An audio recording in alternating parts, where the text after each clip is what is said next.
The kingdom of Eldoria was once a land of prosperity, its golden fields stretching endlessly under the sun. At its heart stood a grand castle, perched high on a hill, a symbol of stability and power.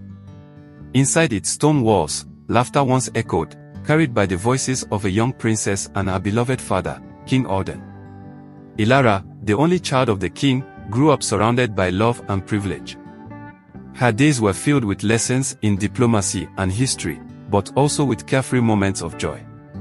She would chase butterflies in the gardens, her laughter blending with the rustle of leaves, while her father watched with a proud smile. King Alden was a ruler beloved by his people, known for his fairness and wisdom. He often spoke to Ilara about the responsibilities of a monarch, teaching her that leadership was not about power but about service and sacrifice. Ilara, young and full of dreams, vowed to follow in his footsteps, though she could not yet comprehend the weight of his words. But life in Eldoria was not immune to the passage of time. When Ilara was just 16, her world changed forever. King Alden fell gravely ill, and the once vibrant castle grew silent. The bustling halls turned somber, and the gardens, once alive with color, began to wither. The day the king passed, a cold stillness settled over Eldoria. Ilara, now the queen, stood in the throne room, her heart heavy with grief. The weight of the crown on her head felt unbearable, yet she had no choice but to accept it. The council, made up of seasoned advisors, eyed her with doubt, their whispers filling the room like a low hum of disapproval. Eldoria was no longer the thriving kingdom it had been. A famine had taken hold, leaving the fields barren and the people desperate. The young queen faced a kingdom on the brink of collapse, with no clear path forward. In the early days of her reign, Ilara struggled to find her footing. She spent hours in the council chamber, listening to heated debates about alliances and trade. The advisors pushed her toward a marriage with Prince Aldrich of a neighboring kingdom, a union they claimed would bring resources and stability. But Ilara's heart was torn.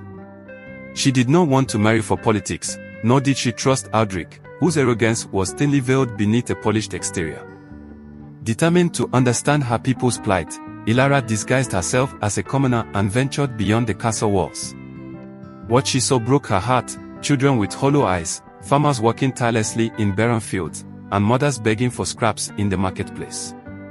In one of the villages, she met Callan, a stable boy with a quiet strength and a kind heart. He spoke to her candidly, unaware of her true identity, about the struggles of the common folk. For the first time, Ilara felt truly seen, not as a queen but as a person. As the weeks passed, Ilara returned to the village often, seeking Callan's counsel and learning more about the lives of her people.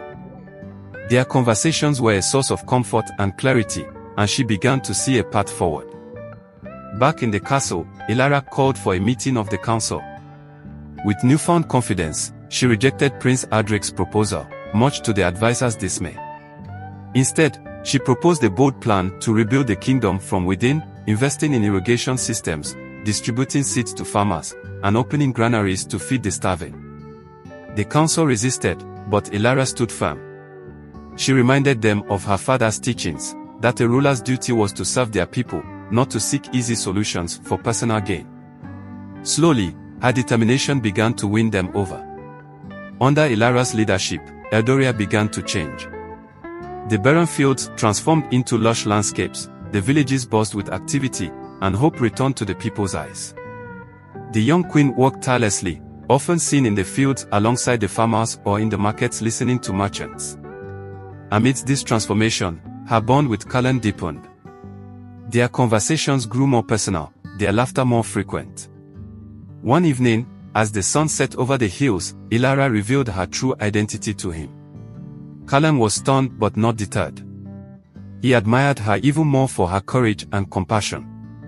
Their love blossomed quietly, a rare and precious thing in the midst of her responsibilities. Years later, Eldoria stood as a testament to Ilara's strength and vision. The kingdom flourished, its people thriving under her rule. The castle, once a place of loneliness, was now filled with life and warmth. Ilara's journey from a grieving princess to a beloved queen was not an easy one, but it was a story of resilience, love, and the power of listening.